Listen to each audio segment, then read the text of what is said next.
Hello and welcome to the wonderful world of old sheet music. I'm your host, Nicholas Carroll. Tonight I am looking at a kind of a booklet. It's not just one sheet, and I'm going to go through a few of these separately. Today I'm going to do the first two that go together sort of as a suite, and that is the Peaches and Cream Waltz by William Lamartine.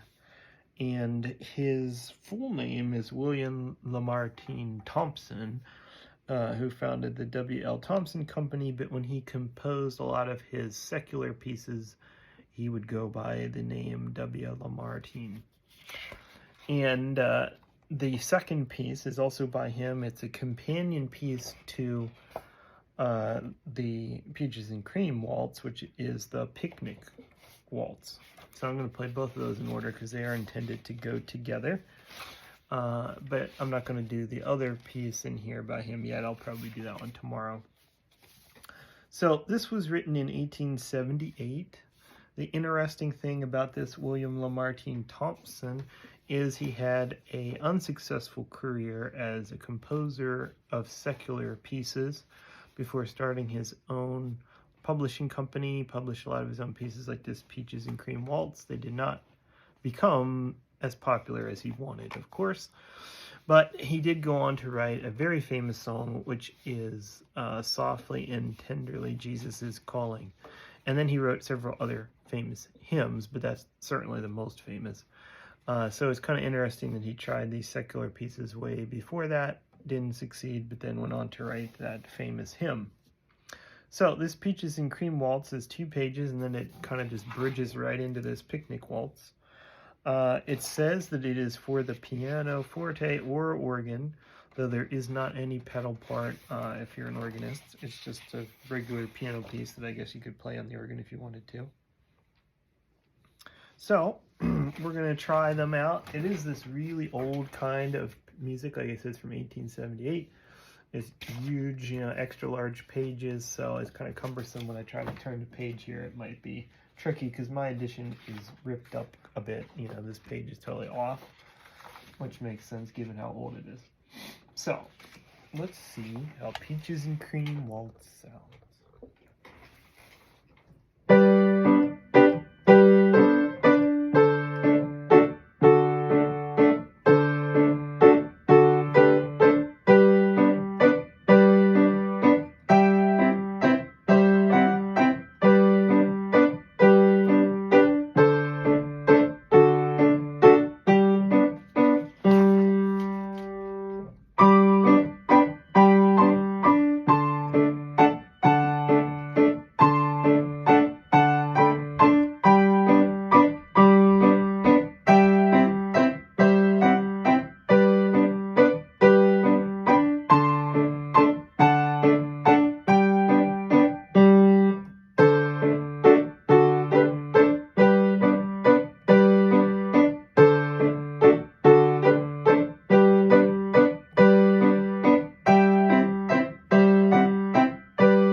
that is Peaches and Cream Waltz and Picnic by William Lamartine Thompson.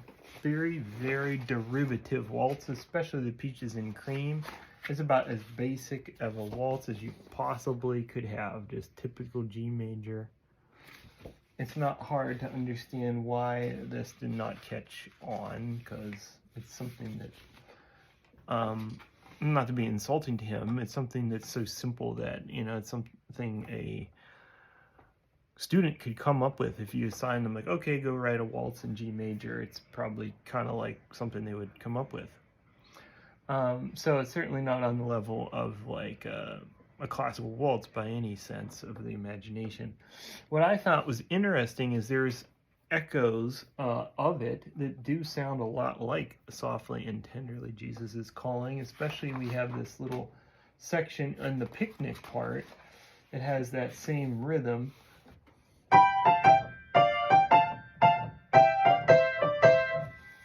Of the dotted 8th note to a 16th note, which is really one of the main themes of Softly and Tenderly Jesus is Calling. And of course that particular hymn is not like a well-known hymn because of its tune. It's really because of the lyrics and because of the simplicity of the tune that makes it easy to sing. So it's popular for that reason. So really the simplicity is the part that is appealing. So when you're just taking that simplicity of a melody and applying it to a hymn, that is like a good thing. You know, it really helps sing along for a congregation. But if you're applying that skill of a simplistic tune that's very derivative to a piano solo, especially a waltz, like this, it's certainly not preferable. So it's a very different type of music, and you have a different goal when you write those different genres, I guess you could say. So kind of interesting in that sense. And I'm glad I researched him a little bit before I played this, just because of that. And because I didn't recognize him, being that he wasn't going by his full name, but it is his full name in the hymn when it says Thompson, versus in this where it just says W.L. Lamartine, and Lamartine's his middle name. So it's almost like he wanted to differentiate between the two himself. He like was on to the fact that, you know, maybe his secular piano solos weren't on the same level as the hymns that he was writing eventually. So I have another piece here by him that I will do tomorrow. Thank you for joining me.